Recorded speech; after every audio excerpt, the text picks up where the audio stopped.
सवाल करते हैं कि भाई आपको कुरान के ऊपर क्या एतराज़ है, कुरान के अंदर आपको क्या गलत लगता है। तो मैं आज वो आयतें लेके आया हूँ जो कि कुरान में गलत है और मानवता के लिए हानिकारक है, इंसानों के लिए हानिकारक है। एक एक रेफरेंस के साथ मैं सारी आयतें आप लोगों को बताऊंगा, फिर फैसला आप लोगों ने करना है कि क्या कोई अल्लाह ऐसी आयतें भेज सकता है। पहले तो यही यकीन करना बहुत बड़ी मूर्खता है कि अल्लाह आयतें भेज रहा है, उसको इतनी बड़ी धरती पर और कोई काम ही नहीं बचा है, वो आयतें भेज रहा है। ये बहुत हास्यास्पद बात है। और मैं स्टार्ट करता हूँ।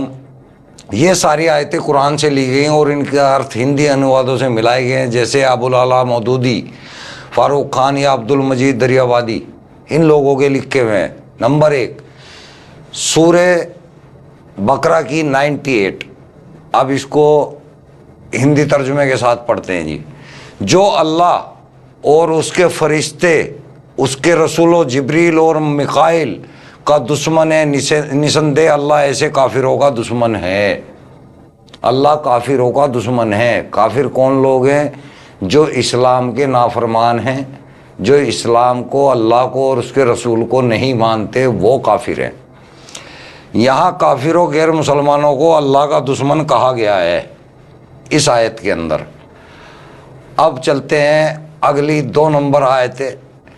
सूरह 3 सूरह आले इमरान की 85। जो इस्लाम के अलावा कोई और धर्म चाहता है वह उसे स्वीकार नहीं किया जाएगा। इस्लाम के अंदर ऐसे धर्म को, दूसरे धर्म को स्वीकार नहीं किया जाएगा जो किसी और ईश्वर के बारे में बयान करता हो, और यह आखिरत में घाटे में रहने वालों में होगा। यानी कि जब आखिरत का वक्त होगा तो इन लोगों को नुकसान होगा, हानि होगी, परेशान किया जाएगा। अब आते हैं सूरह नंबर 8 की 12। इसमें अल्लाह ने कहा है, मैं काफिरों के दिलों में डर डाल दूंगा, दहशत डाल दूंगा, टेरर भर दूंगा। अल्लाह खुद कह रहा है, यानी कि अल्लाह कबूल कर रहा है कि मैं टेररिस्ट हूँ। भाई जो टेरर डालता है वही टेररिस्ट होता है। तुम उनकी गर्दनें उड़ा दो और उनकी हर उंगली तक काट दो। यानी कि इसमें उंगली है, पोर पोर लिखा हुआ है कि उसका पोर पोर काट दो। काफिरों का पोर पोर काट दो, यानी कि हिस्सा हिस्सा, उसका एक एक हिस्सा काट दो। ये ऐतराज के लायक हैं, ये मानवता के लिए हानिकारक हैं। ऐसी ही आज सारी आयतें मैं आप लोगों को पढ़ कर सुनाऊंगा। ये आ जाते हैं हम सूरह आले इमरान की 118। मुसलमानों से कहा गया कि गैर मुसलमानों को अपना अतरंग मित्र ना बनाओ। ये मुसलमानों को आदेश दे रहा है कुरान के गैर मुस्लिमों को अपना अतरंग यानी कि पक्का मित्र ना बनाओ, दोस्त ना बनाओ उनको। तो ये दिलों में नफरत डालने वाला काम खुद अल्लाह मियाँ कर रहे हैं। यानी कि जो ईमान को मानते हैं वो थोड़े से लोग हैं और जो काफिर हैं वो सबसे ज़्यादा लोग हैं। तो उन काफिरों से लड़ाई करवा रहा है अल्लाह मियाँ। अल्लाह मियाँ ऐसा नहीं हो सकता। सूरह 3 नंबर की यानी कि सूरह आले इमरान की 28 और 9 की 23 यानी कि सूरह तौबा की 23। गैर मुसलमानों को दोस्त मत बनाओ, अगर बनाओ भी तो छुप कर बनाओ ताकि नुकसान ना हो। मतलब वो अलतकैया वाला काम। यानी कि अगर बनाना भी पड़ रहा है किसी को दोस्त तो अंदर से तुम कुछ और रहना और बाहर से उसको कुछ और दिखाना, यानी कि छुप कर बनाओ। समझ रहे ना बात को? तो ये कितनी गलत बात अल्लाह मियाँ इंसानों के अंदर डाल रहा है। आगे चलते हैं।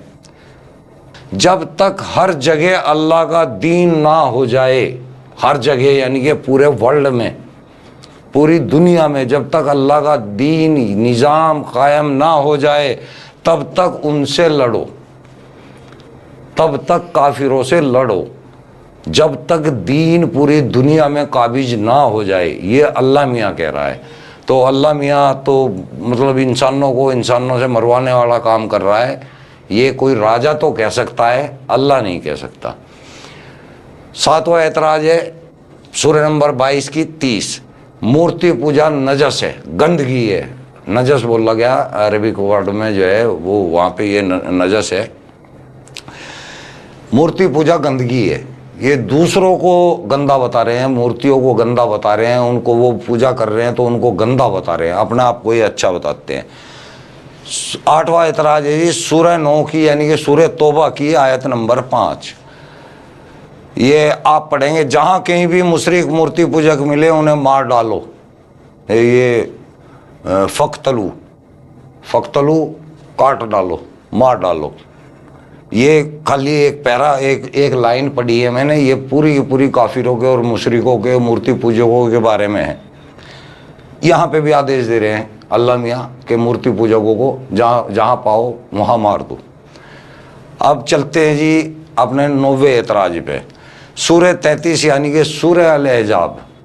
सूरह अल अहज़ाब की आयत नंबर 61। मुनाफिक और मूर्ति पूजक अगर बाज ना आए तो उन्हें जहां पाएंगे पकड़कर मार दो। बाज ना आएंगे मतलब समझ रहे हैं कि इस्लाम को कबूल नहीं करेंगे, तो अगर वो इस्लाम को कबूल करते हैं तो छोड़ दो, कलमे में शरीक हो जाते हैं तो उनको माफ कर दो, अगर नहीं बाज आते तो उनको मार दो। ये अल्लाह मियाँ कह रहे हैं। अब चलते हैं जी आगे 10वां एतराज, सूरह 3 की 62 यानी कि आल इमरान की, सूरह 2 की 255 यानी कि सूरह बकरा की, 27 की 61, 35 की 3, ये सारियों में सेम चीज लिखी है। अल्लाह के अलावा कोई पूज्य नहीं है, सिर्फ अल्लाह ही पूज्य है। इस्लाम का तौहीद एक ईश्वरवाद सिद्धांत यही है, यानी कि ये खुद को एक ईश्वर का सिद्धांत मानते हैं, जबकि ईसाइयत, यहूदी, जबूर ये सब एक ईश्वरवाद को ही मानते हैं। ये अपना आप पे दावा कर रहे हैं खुद पे, और ये कह रहे हैं कि अल्लाह के अलावा इनमें से कोई भी पूज्य नहीं है, वे सब झूठे हैं, अल्लाह सच्चा है। खुद अपने जो है अपना आपको सर्टिफिकेट दे रहे हैं। 11वां एतराज हमारा सूरह नंबर 21 की 98 आयत नंबर, जो अल्लाह के अलावा किसी को पूजते हैं वे नरक के लिए हैं। वहाँ बताया नरक का ईंधन है।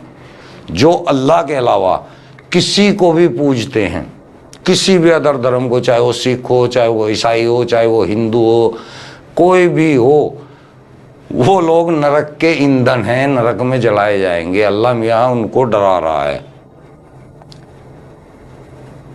12वां एतराज हमारा है सूरह 9 की 28 यानी कि सूरह तौबा की 28वीं। मूर्ति पूजक नापाक हैं, यानी कि उनको नजासत, टट्टी बताया है। जो मूर्ति पूजक हैं वो टट्टी हैं। तो ये अल्लाह मियाँ कह रहे हैं जी हमारे, आप बार मैं आप लोगों को बताऊंगा कि ये हमारे अल्लाह मियाँ के बयान हैं, ये अल्लाह मियाँ हमें बता रहे हैं। 13वां एतराज हमारा सूरह 4 की 101 है, 9 की 123 है, 9 की 29 है, 66 की 9 है। 66 सूरह तहरीम होगी, 9 जो होगी सूरह तौबा होगी, ये भी सूरह तौबा होगी, ये सूरह निसा की 101 होगी। ये 4 आयतें एक ही सेम टू सेम दिखा रही है कि गैर मुस्लिमों को दुश्मन मानो। गैर मुस्लिम हिंदू, सिख, ईसाई वगैरह वगैरह, इनको दुश्मन मानो, उनके खिलाफ जिहाद करो, उन्हें अपमानित करो, बेइज्जत करो, कत्ल करो और उनको दबाओ। ये अल्लाह मियाँ मुसलमानों को कह रहे हैं। तो जाहिर है मुसलमान यही करेगा जो लिखा हुआ है। जब वो ये करेगा तो बाकी के जो काफिर हैं वो मुसलमान के बारे में क्या करेंगे, क्या सोचेंगे? तो मुसलमान तो फंसेगा ना। अल्लाह मियाँ मुसलमान को फंसा रहा है। अल्लाह मियाँ मुसलमान को सारी कौम का दुश्मन दिखा रहा है, दुश्मन बना रहा है, दुश्मनी तैयार करवा रहा है। नंबर 14 एतराज सूरह 5 की 33, जो अल्लाह और रसूल के खिलाफ लड़ते हैं उन्हें क्रूस पर चढ़ाया जाएगा, हाथ पैर काटे जाएं, उनके हाथ और पांव काट दिए जाएं जो अल्लाह और रसूल के खिलाफ लड़ते हैं, यानी कि जैसे कि हम लोग हैं, हमारे हाथ पैर काट दिए जाए। अब तू अल्लाह काहेगा है भाई? तू कुछ करेगा या नहीं करेगा? तू सब कुछ ही यहाँ इंसानों से करवाने लगा हुआ है। तू खुद क्या करेगा भाई? तू अल्लाह मियाँ है, तू भी तो कुछ बता मैं ये करूँगा और करके भी दिखाना। तू हमारे में इंसानों में जो है तिफरके डाल रहा है, काहे का अल्लाह है भाई तू? 15वां ऐतराज आ जाता है जी हमारा। सूरह 8 की 67, सूरह 9 की 14, सूरह 8 की 57, सूरह 8 की 60 नंबर। जंग में बंदी बनाना, काफिरों को सजा देना, उनका नामो निशान मिटाना, इन सबको न्यायोचित बताया गया है, यानी कि ये न्याय संगत बताया गया है। जो ये काम मुस्लिम करेंगे वो कुरान के हिसाब से बिल्कुल सही काम करेंगे। 16वां ऐतराज जी 32 नंबर की 22, जो लोग इस्लाम की नसीहत सुनकर भी मुंह मोड़ते हैं, अल्लाह उनका बदला लेगा। कब लेगा भाई, किस तरह लेगा भाई? बदला लेने को तूने इंसानों को पहले तैयार कर दिया, तू कब लेगा भाई? तो दोस्तों ये कोई अल्लाह नहीं है, ये एक बहुत बड़ा रोंग नंबर है और इसको समझना बहुत ज़रूरी है। ये मैंने जितनी आयतें आप लोगों को दी हैं, रेफरेंस के साथ दी हैं, आप लोग भी इसको पढ़ सकते हैं। अगर ये सब कुरान में अल्लाह लिखवा रहा है तो मैं तो नहीं मानता कि भाई ये किसी अल्लाह का काम होगा। मोहम्मद का काम मैं मान सकता हूँ, क्योंकि मोहम्मद साहब एक तानाशाह थे और एक राजा ही कह सकते हैं उनको, वो एक अपना देश चला रहे थे। तो उन्होंने अपने निज़ाम को चलाने के लिए ये सब कुछ लिखा, इसको हम करेक्ट मान सकते हैं कि भाई एक दुश्मन सेना से किस तरह लड़ा जा सकता है। इसकी एक रिपोर्ट, वो अपना पूरा मेथड तैयार कर लिया है। तो उस वक्त के लिए हो सकता है ये ठीक हो, आज तो ये जहर है मानवता के लिए, बहुत तगड़ा जहर है। तो इसको पढ़ो दोस्तों। जय हिंद, जय भारत, जय मानवता।